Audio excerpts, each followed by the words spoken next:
Assalamualaikum warahmatullahi wabarakatuh. Selamat datang di On The Groove, obrolan tentang gambut dan mangrove.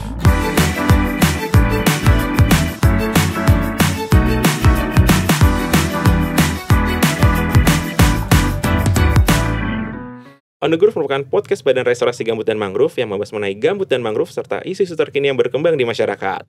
Nah, bertepatan di tanggal 17 Juni 2023 ini yang diperingati sebagai Hari Penanggulangan Degradasi Lahan dan Kekeringan Sedunia. Nah, tujuan peringatan hari ini adalah meningkatkan kesadaran dan kewaspadaan masyarakat terhadap bencana yang diakibatkan oleh degradasi lahan dan kekeringan. Sehingga kita sebagai masyarakat atau umat manusia yang berada di bumi ini wajib melestarikan dan menjaga alam kita. Nah, baik Sobat On The Groove semua, sejalan dengan itu BRGM ini melakukan upaya-upaya juga perlindungan lahan. Salah satunya adalah dengan cara merestorasi lahan gambut di 7 provinsi yang berada di prioritas areal Badan Restorasi Gambut dan Mangrove. Nah, pengen tahu kan apa aja sih cara atau program yang di BRGM lakukan? Tentunya kita sudah kedatangan narasumber. Nah, narasumber saya sudah ada nih di sebelah saya. Kita langsung sapa aja ya, Sob. Nah, halo, Budian, apa kabar? Ya, alhamdulillah Mas Rizky, sehat. Terima kasih sudah menerima undangan dan berkesempatan hadir di episode On The Groove kali ini. Ya, terima kasih juga atas kesempatannya ya. Sebagai informasi, beliau adalah Kepala Kelompok Kerja Badan Restorasi Gambut yang membidangi monitoring, evaluasi, dan pengembangan data. Nah, baik. Saya boleh manggil Mbak atau Ibu nih? Enak ya? Mbak saja. Oke, baik.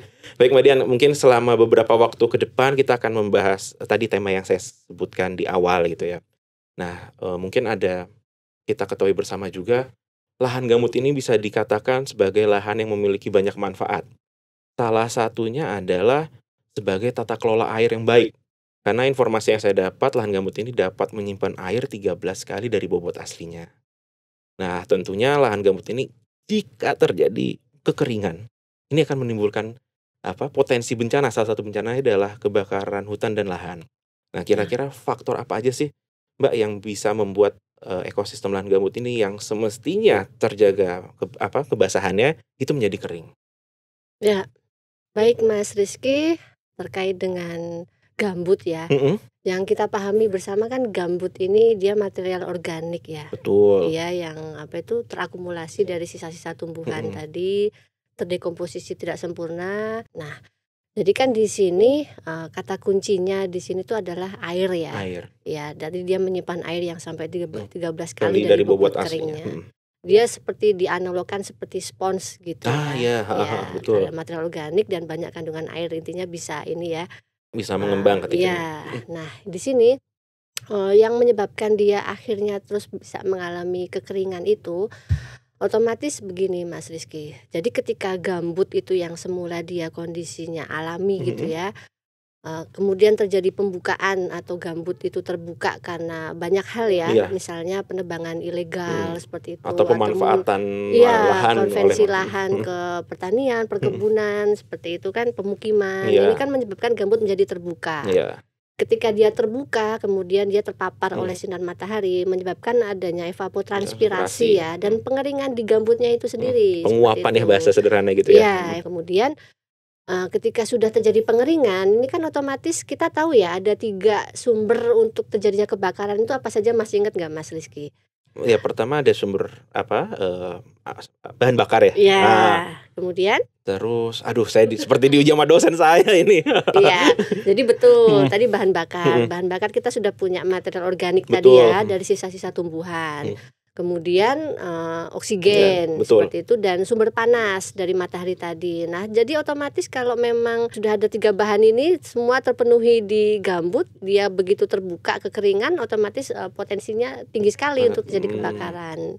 Jadi faktor yang tadi ditanyakan Mas Rizky, otomatis ini ya, faktor karena tadi bukaan lahan seperti itu yang mungkin bisa jadi disebabkan karena manusia juga, misalnya seperti itu, dan faktor cuaca atau iklim tadi yang disebabkan karena panas matahari. Dan sekarang yang kita paham ya El Nino ya. Benar. El Nino Jadi ini kan musim kemarau kan jauh lebih panjang. lebih panas dari sebelumnya La Nina seperti itu. Jadi semua faktor lah mempengaruhi terkait dengan ini degradasi ataupun kebakaran. Oke, baik. Nah Mbak, yang kita ketahui bersama juga BRGM sebagai lembaga non struktural yang bertanggung jawab dan dibentuk langsung oleh Presiden, ini memiliki fungsi fasilitasi dan koordinasi. Nah, dari pertanyaan yang tadi terkait degradasi lahan, terus terjadi potensi bencana kebakaran lahan dan hutan. Nah, ini apa sih upaya yang BRGM lakukan? Apakah memang ada strategi khusus untuk menanggulangi hal tersebut? Ya. Baik Mas Rizky, jadi sebagaimana kita ketahui ya di mandat Perpres BRGM itu kan tugas kita fasilitasi restorasi gambut. Betul. Nah, restorasi ini kan bagian dari upaya pemulihan seperti itu ya. Yang sebenarnya dia itu terpisah dari bagian pengendalian. Pemadaman kebakaran itu sebenarnya masuk ke bagian pengendalian, bukan tusi langsung dari BRGM. Tapi kita juga diminta mandat dalam Perpres itu untuk mencegah juga terjadinya kebakaran hutan dan lahan. Jadi yang dilakukan BRGM, strategi atau pendekatan untuk merestorasi gambut itu mungkin publik udah familiar ya Mas Rizky dengan 3R atau 3P itu ya. Benar. Ya, yang R pertama reweting, pembasahan kembali, kita bangun sumur bor, tadi sekat kanal yang tadi mungkin karena faktor pembukaan gambut tadi ada ini kan menyebabkan drainase buatan seperti jadi itu dibuat ya. kanal supaya menurunkan air gitu. Nah, sekarang kita sekat seperti itu supaya airnya terjaga gitu ya. Kemudian juga timbun kanal seperti itu. Jadi R1 yang reweting tadi, R2 revegetasi, penanaman vegetasi, R3 revitalisasi ya. Dan kita juga ini ya, selain pendekatan secara fisik 3R 3P tadi, untuk memastikan intervensi kita di tingkat tapak ini nanti berkelanjutan, didukung banyak pihak khususnya masyarakat ya. Kita ada kerangka program DMPG ya, ini sepertinya juga sudah dikenal publik ya, Desa Mandiri Peduli Gambut seperti itu. Jadi itu satu rangkaian fisik dan sosial ekonomi kelembagaan yang kita lakukan untuk memastikan intervensi restorasi gambut kita berjalan secara baik seperti itu ya. Baik. Nah, selain itu kita sebenarnya untuk pencegahan kebakaran hutan dan lahan ini juga melakukan intervensi dengan memantau ya tinggi muka air tanah. Ya, tinggi muka air tanah ini kan sebenarnya sebagai salah satu indikator juga untuk selain sebagai informasi kerawanan kebakaran, bisa sebagai indikator pemulihan fungsi ekosistem gambut juga, karena di mandat PP dijelaskan tidak boleh lebih dari 0,4 meter di bawah permukaan gambut. Baik. Ya, berarti jadi sudah ada aturan itu ya Mbak ya, 0,4? Iya, 0,4 meter itu. Kita juga di beberapa provinsi teman-teman ini ya ada teknologi dengan CCTV digital itu untuk mendetek terjadinya hotspot gitu ya. Ini kan upaya untuk mitigasi juga seperti itu. Kemudian operasi pembasahan Mas Rizky yang dikenal dengan OPGRK, OPCLGT. Betul. OPGRK itu yang rutin, OPCLGT itu yang insidentil kita lakukan ketika kejadian kebakaran. TMC, teknologi modifikasi cuaca, itu yang kerjasama dengan BMKG, dengan BRIN, KLHK itu kan sebenarnya dalam rangka untuk membasahi juga ya, operasi pembasahan tadi. Jadi banyak hal sebenarnya yang udah dilakukan BRGM untuk upaya restorasi gambut dan sampai dengan nanti untuk mencegah karhutla itu sudah tadi ya banyak yang kita lakukan. Nah, baik Mbak. Ya. Tadi Mbak Dian sampaikan, nih saya agak tertarik terkait APTMA nih. Ya. Nah, mungkin sebagian orang sudah ada yang mengetahui APTMA itu apa, tapi mungkin banyak sobat on the groove yang belum tahu. Mungkin saya dijelaskan nih, APTMA itu apa?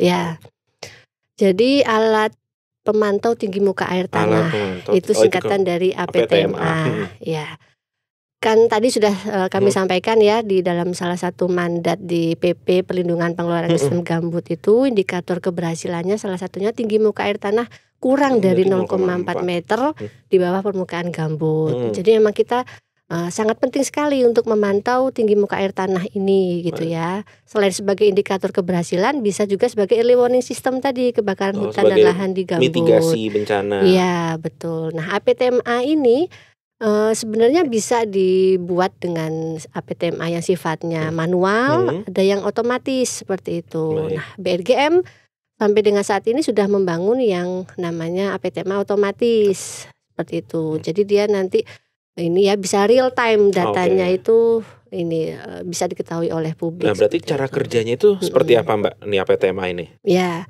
Jadi APTMA ini Mas Rizky dia merupakan seperangkat ya, satu paket alat gitu ya.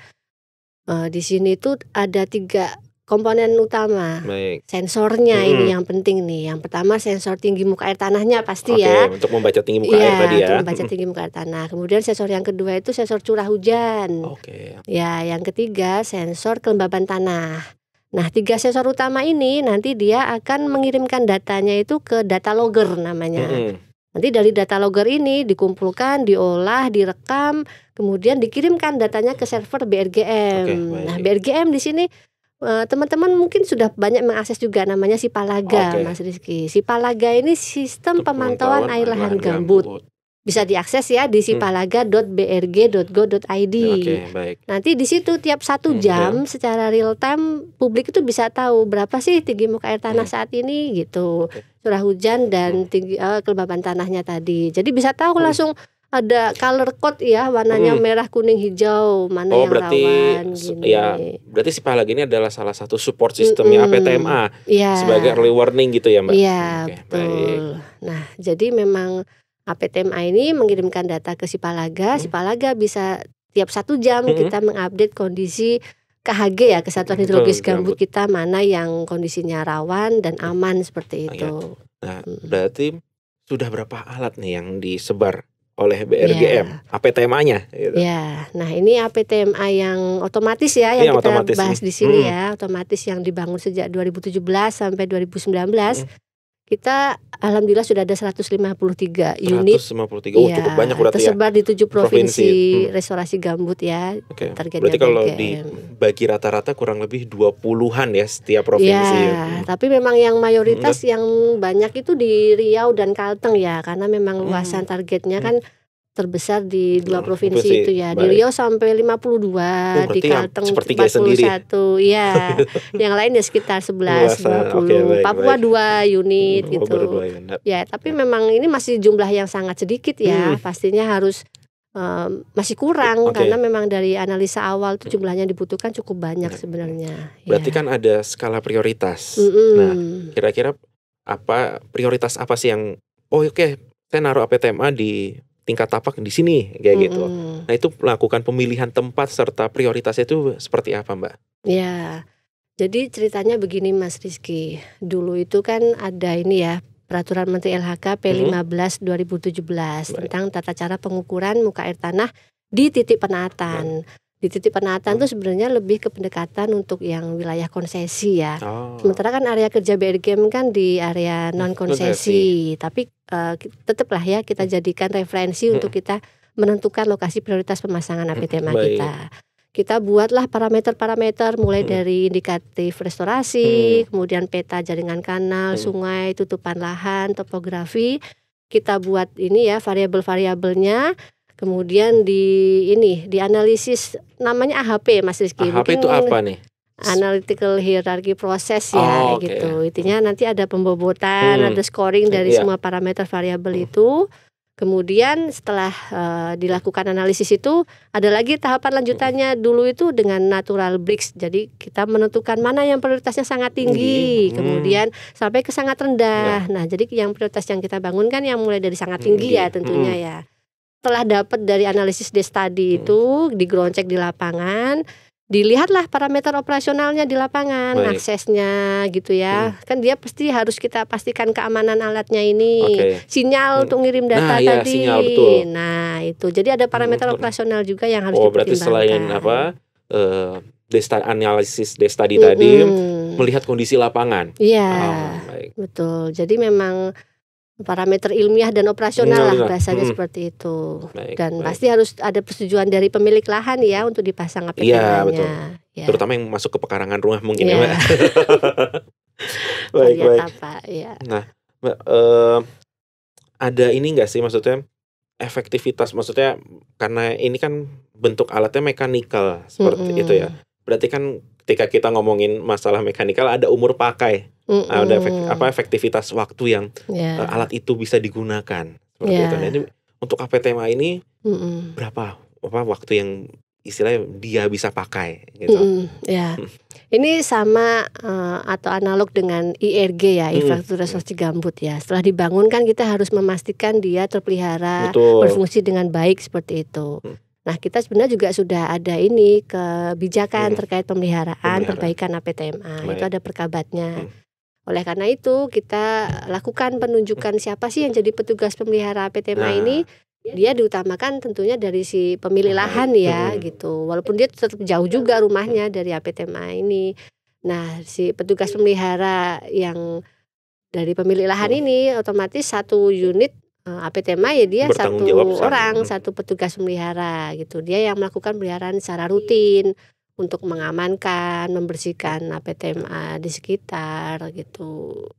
Nah, selain pemeliharaan rutin ada pemeliharaan teknis. Pemeliharaan teknis ini manakala dibutuhkan perbaikan suku cadang, perlu ada kalibrasi alat. Ini harus turun intinya tim teknis dari pusat kayak gitu. Itu dari Jakarta didatangkan langsung. Iya, begitu. Jadi memang ini ya untuk APTMA ini kebanyakan juga banyak yang tadi saya curah hujan misalnya itu dia harus diganti suku cadangnya kayak gitu. Jadi tim teknis yang harus turun karena petugas melihara secara rutin dia nggak punya spesialisasi untuk tidak punya kapabilitas untuk melakukan penggantian spare part itu. Ya.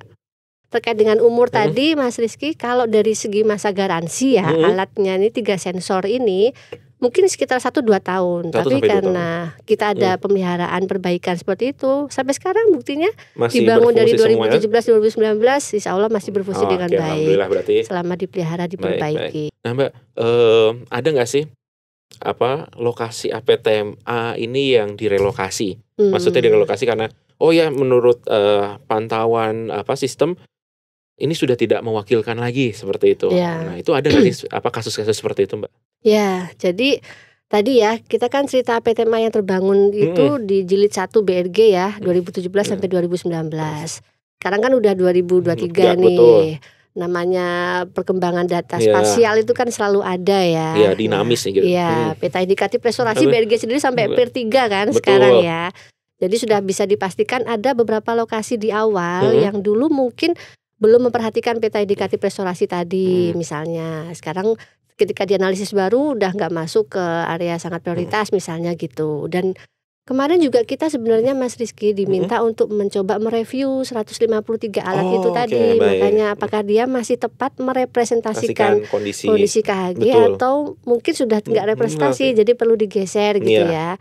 Tadi parameter yang Mbak sampaikan itu kan masih parameter yang sifatnya belum ke fisik gambutnya sendiri ya. Jadi kayak ketebalan gambut, kemudian misalnya terkait dengan pasang surut itu belum dipertimbangkan. Nah, ini kemarin kita diskusi dengan para pakar itu sebenarnya harus tuh mempertimbangkan kondisi dari fisik gambutnya sendiri. Nah, kita sedang mereview itu semua sebenarnya. 153 alat itu. Khususnya yang sering kita dapat laporan ini ya. Sering tergenang sepanjang tahun APTMA-nya. Jadi selalu hijau laporannya nggak pernah rawan, laporannya aman terus. Padahal dari pakar jelas menyampaikan APTMA itu nggak boleh dipasang di area yang pasang ininya tinggi, tergenang sepanjang tahun seperti itu. Justru memang harus yang rawan kekeringan seperti itu ya Mbak ya. Nilai kritis ya kalau para pakar melihat harus didekati dari nilai kritis di tiap kondisi fisik gambutnya. Iya. Nah Mbak, selanjutnya ada nggak sih kendala-kendala mulai dari perawatan tadi, pemasangan, bahkan tadi relokasi dari APTMA sendiri ini? Ini ya masalah kendala itu memang ini kan alat yang berada di remote area ya, seperti itu. Cukup jauh ya kalau cukup boleh. Jauh apa dari, saya tahu itu. Cukup jauh sendiri dari pemilik lahannya gitu ya. Jadi memang nggak dipungkiri, apalagi mungkin kondisi pandemi ya kayak kemarin. Risiko kehilangan alat APTMA ini memang cukup tinggi Mas Rizky. Ini memang jadi concern kita bersama ya untuk mungkin lebih ini ya bareng lah dengan kepolisian setempat seperti itu ya. Kemudian juga ini petugas pemelihara tadi para pemilik lahan ini yang backgroundnya memang kita nggak bisa pastikan beliau-beliaunya tuh paham terkait dengan ilmu keteknisan APTMA ini ya. Kita udah beberapa kali melakukan bintek pun ternyata begitu di lapangan kita nggak lakukan bintek mereka sudah lupa caranya membersihkan sensor. Nah itulah. Jadi kan mungkin ada yang sudah cukup berumur, pendidikannya mungkin ini ya untuk memahami hal yang sifatnya teknis itu kan memang butuh ini ya proses. Jadi lebih sering tim teknis akhirnya yang harus turun ke lapangan untuk melakukan pembersihan, kemudian penggantian suku cadang dan sebagainya. Jadi memang cukup banyak tantangan itu tadi ya, resiko kehilangan, kemudian pemahaman dari segi teknisnya itu. Sementara ini ada pertanyaan, ada dampak negatifnya nggak sih dari pemasangan APTMA ini? Ya, jadi mungkin kalau teman-teman ini ya, karena belum lihat fisiknya APTMA ya, mungkin bayangannya kayak sutet gitu kali ya. Jadi mungkin memancarkan radiasi yang berbahaya bagi kesehatan gitu kan. Sementara APTMA kan enggak. Tadi dia sensor-sensornya itu intinya enggak menimbulkan radiasi yang sampai berdampak kepada kesehatan. Jadi intinya kalau dampak dari teknologi ini ke masyarakat sekitar kan juga jauh nih dari APTMA ini, mungkin sampai berkilo-kilo gitu ya. Jadi intinya nggak ada efek negatif dari kesehatan. Justru APTMA ini tadi yang Mas Riki sampaikan, kalau menurut saya nggak cukup penting, tapi sangat penting sangat penting untuk sebagai indikator tadi kita melihat keberhasilan dari intervensi kita itu ya. Salah satunya dari alat ini gitu kan. Dan untuk early warning system tadi itu loh yang dia merepresentasikan ini kondisi KHG-mu sudah rawan nih, harus segera dilakukan upaya pembasahan. Ya, jadi bukan cukup penting lagi, sangat penting seperti itu. Baik Mbak, kalau boleh tahu satu tema ini tuh istilahnya mewakili berapa luasan sih Mbak? Atau cara menghitungnya itu seperti apa sih gitu loh? Karena kan tadi Mbak bilang menurut saya ini idealnya sih bahkan ribuan seperti itu. Tapi kan nih sementara ada target awal 260 seperti itu. Nah berarti satu tema ini istilahnya dia bisa mewakili berapa luasan yang di monitoring seperti itu. Nah ini Mas Rizky terkait dengan APTMA ini bisa mewakili luasan berapa hektar sih gitu ya. Ini sebenarnya tuh dulu di Jilid 1 udah dilakukan riset dari Jambi ya. Tapi ini baru di case di Jambi nih gitu. Case di Jambi pun tentu ini ya nggak bisa kita generalisir gitu kan, mengikuti karakteristik masing-masing dari lokasi yang dipasang APTMA. Ada yang sampai 2.000 hektar, bahkan ada yang sampai 6.000 hektar seperti itu. Tapi di sini kan sebenarnya filosofi kita nanti masang APTMA ini kita BRG kan sudah mengembangkan konsep HRU ya, Hydrological Response Unit gitu, sebagai suatu unit analisis terkecil yang merepresentasikan kondisi hidrologisnya itu dia sama di unit terkecil itu. Nah harapan kita sebenarnya dari pendekatan HRU ini terpantau tinggi muka airnya tadi seperti itu. Jadi nggak melihat lagi berapa hektar yang dapat direpresentasikan dari luasan KHG ya, tapi kita sekarang pendekatannya lebih ke HRU yang merupakan analisis terkecil yang punya karakteristik hidrologis yang sama seperti itu. Baik. Luasan HRU kan beda-beda tuh. Yes, betul. Iya. Baik Mbak, ada satu pertanyaan lagi nih.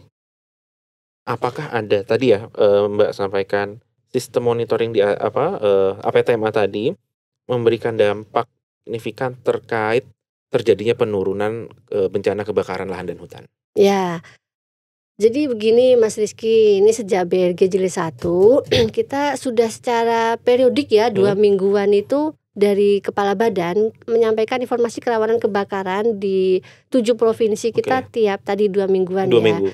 Itu data-datanya itu berasal dari data-data salah satunya Sipalaga dari APTMA ini, kemudian data curah hujan dari BMKG, kemudian data hotspot dari LAPAN. Nanti hasil analisa itu bisa masuk kategori mana yang rawan, yang cukup rawan, KHG mana. Berarti baru dilakukan tindakan. Baru tindakan. Tapi sekarang Mas Rizky ini ada informasi tambahan karena BRGM kan alhamdulillah ya sejak 2019 sudah mengembangkan sistem namanya FDRS Gambut. Apa tuh FDRS nih Mbak? Ini bahasa Jawanya itu ya. Fire Danger Rating System. Waduh, ya, ini kayak bahasa Jawa halus ini. Boleh Mbak diceritakan mengenai FDRS ini? Ya, FDRS Gambut ini intinya dari 2019 kita dibantu IPB, dibantu BRIN ya sekarang ya, dulu BPPT 8, BMKG mengembangkan sistem ini kekeringan kerentanan kebakaran lahan gambut untuk early warning system juga lah intinya, memprediksi. Jadi 7 hari ke depan itu kekeringan kerentanan itu ada di lokasi mana saja. Jadi ini yang berpotensi untuk terjadinya kebakaran seperti itu. Ini alhamdulillah Mas Rizky per 2022 kita sudah terintegrasi dengan Spartannya BMKG FDRS Gambut ini. Jadi teman-teman bisa buka ya di spartan.bmkg.go.id. Di situ nanti ada menu forecast, terus di bawahnya FDRS BRGM gitu. Langsung nanti muncul ini ya. map servisnya itu di lokasi mana saja yang ekstrim, warnanya merah, bahaya, sampai dengan aman seperti itu. Nah, kalau FDRS sendiri update-nya itu sama kayak Sipalaga 2 minggu sekali atau kayak gimana Mbak? Apa sistem kerjanya? Ya, kalau FDRS ini ya, dia itu kan dulu sejarahnya itu ini dari parameter curah hujan, terus dari suhu udara maksimum, dari kelembapan tanah juga. Dia dimodelkan, namanya itu MKBDI Mas Rizky. MKBDI itu banyak istilah-istilah baru ini. Ya, saya juga baru belajar di sini soalnya. Modified Kitzbühel Drought Index intinya gitu. Jadi dia kalau di sini kan nggak perlu alat pemantau yang secara fisik ya dibangun ya. Dia kan dari hasil analisa tadi itu permodelan itu. Jadi dia juga akan secara secara periodik terupdate sendiri datanya. Tapi ini intinya kita kerjasama dengan IPB ya untuk ini terkait dengan permodelan yang terupdate secara periodik di dalam sistem seperti itu. Data yang diambil oleh PTMA terus ditampilkan di Sipalaga ini biasanya dimanfaatkan oleh siapa sih Mbak? Ya. Tadi sudah kami sampaikan ya, data terkait dengan APTMA yang 3 sensor utama tadi bisa diakses di sipalaga.brg.go.id. Jadi intinya publik bisa mengakses itu. Jadi yang pertama tentunya karena tadi tinggi muka air tanah ini kan fungsinya sebagai salah satu early warning system ya. Jadi kita di sini yang tadi kami sampaikan 2 minggu sekali dari Bapak Kepala Badan ke Gubernur 7 provinsi, ditembuskan juga ke KLHK, ke BMKG, ke BNPB, ke BRIN terkait dengan informasi kerawanan kebakaran. Jadi tadi tinggi muka air tanah yang lebih dari 0,4 meter, kemudian curah hujan yang kurang dari 75 mm, kemudian hotspot yang lebih dari 8 titik hotspot dia udah masuk kategori rawan. Kemudian kalau yang memenuhi 2 parameter dari 3 tadi yang sudah Mbak jelaskan dia cukup rawan. Kemudian analisis kedua dari FDRS Gambut tadi yang memprediksi 7 hari ke depan. Jadi intinya karena kita sudah tahu informasi KHG mana yang rawan, cukup rawan, ekstrim, bahaya, ini kan pasti akan ditindaklanjut Satgas Karhutla ya, baik di tingkat pusat, provinsi sampai dengan di tingkat tapak gitu kan. Karena BRGM sendiri juga sudah ada Satgasnya dan pasti harus kerjasama sampai dengan di tingkat tapak. Ini sudah kita jalankan selama ini. Salah satunya itu tadi nanti di tingkat tapak di delineasi spasialnya ya FDRS tadi kan, di mana yang potensi kerawanan kebakarannya tinggi, dilihat tinggi muka air tanahnya ternyata juga trennya ternyata menurun di bawah 0,4. Di bawah 0,4 langsunglah dilakukan misalnya tindakan TMC seperti itu untuk membasahi sebelum kejadian kebakaran itu terjadi. Jadi banyak sekali yang memanfaatkan. Selain juga banyak yang memanfaatkan data TMA ini untuk riset Mas Rizky. Ini permohonan data terkait dengan TMA ini banyak sekali dari akademisi ini ya. Begitu. Tentunya memang untuk kepentingan bagaimana supaya lahan gambut ini tidak terjadi kekeringan seperti itu ya. Ada dong kebijakan untuk selanjutnya seperti apa nih?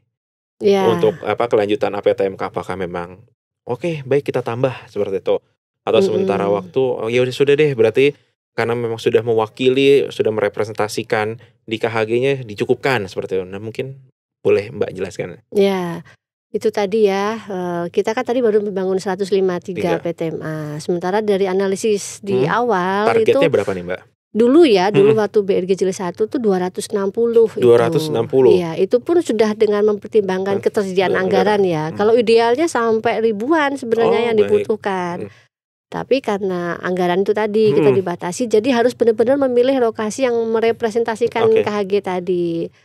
Jadi memang sekarang masih kita review dan sebenarnya ke depan kalau dari hasil review itu masih memang membutuhkan, karena kan belum semua KHG yang dipasang APTMA nih. Nah ini kan jelas harus ada penambahan ataupun 153 tadi direlokasi misalnya dia enggak ini ya kurang representatif. Terkait dengan APTMA tadi ya yang mengirimkan data ke Sipalaga, kemudian FDRS Gambut, ini kan merupakan satu perangkat sistem informasi yang sangat penting sekali untuk kita jaga keberlanjutannya. Jadi otomatis kita harus terus melakukan pemeliharaan terhadap APTMA ini. Kemudian Sipalaga juga Sipalaga ini kita sebenarnya sudah mulai menginisiasi untuk memprediksi tinggi muka air tanah berapa bulan ke depan itu sudah sempat dilakukan analisis awal. Nah ini ke depan mau kita kembangkan itu Mas Rizky. Jadi nggak perlu harus menunggu tiap 1 jam data tinggi muka air tanah, tapi bisa diprediksi berapa bulan ke depan tuh gimana sih trennya tinggi muka air tanah gitu. Berarti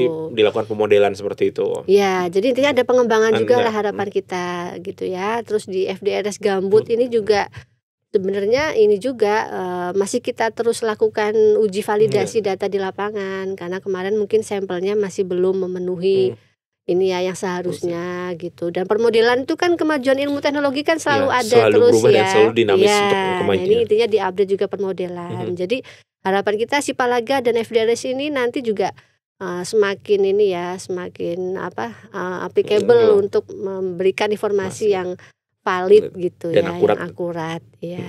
Oke Mbak, mungkin terakhir sebagai closing statement Mbak, harapan bagi masyarakat desa untuk pentingnya menjaga ekosistem gambut itu seperti apa Mbak? Boleh disampaikan nih ke masyarakat. Jadi Mas Rizky, intinya ya dari pemahaman kita terkait dengan restorasi gambut ini yang tidak bisa ini ya hanya dilakukan oleh BRGM, tentunya ini melibatkan dari semua para pihak ya, sampai dengan ke masyarakat tadi. Betul. Intinya peran serta para pihak, kementerian lembaga, akademisi, kemudian penanggung jawab usaha kegiatan tentunya sampai dengan ke masyarakat ini sangat dibutuhkan.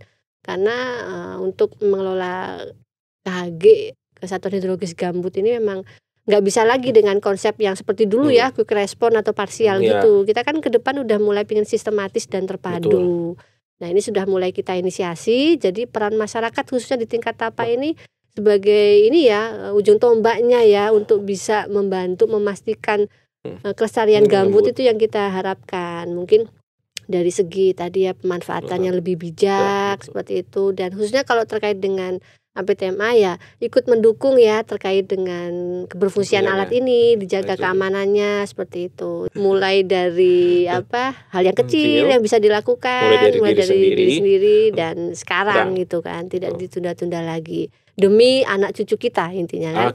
Dan demi komitmen presiden ini untuk NDC atau Netching Volu itu kan. Wah, ini kalau Netching Volu episode tersendiri nih Mbak nih. Iya, intinya kan gambut perannya besar di situ. Iya. Oke, baik Sobat Undergroove, nggak kerasa ya sudah di penghujung waktu nih ngobrol dengan Mbak Dian, dan banyak sekali penjelasan terus masukan yang kita dapatkan. Dan tentunya tadi Mbak Dian sampaikan bahwa pengelolaan gambut ini itu tidak bisa sendiri-sendiri, tapi harus dengan kolaborasi. Nah, seperti itu. Dan pentingnya APTMA yang ada di tingkat tapak ini juga perlu dijaga agar kita mengetahui kondisi secara real dengan memanfaatkan teknologi tadi, seperti itu. Baik, Mbak Dian, mungkin seperti biasa akan ada sedikit souvenir nih dari kita. Mungkin ya bisa dilihat sendiri Mbak, dan mungkin bisa ditunjukkan ke Sobat Undergroove semua. Silakan Mbak. Wah, ini surprise ini. Terima kasih Mas Rizky. Ditunjukkan ini? Boleh dong. Betul. Apa ini? Wah, mantap ini. Terima kasih Ken Sasirangan ya. Ya, Shell Sasirangan. Ini salah satu produk dari ekosistem gambut juga Mbak. Seperti itu. Nah, mantap. Selain tadi sebagai tata kelola air, ternyata bisa menghasilkan produk yang cantik. Iya.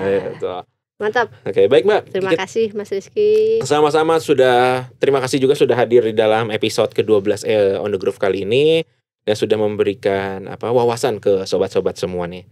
Nah, seperti biasa Mbak, mungkin di akhir kita melakukan tagline BRGM. Gitu. Ya. Oke. Pulihkan gambut, hijaukan mangrove, tingkatkan kesejahteraan.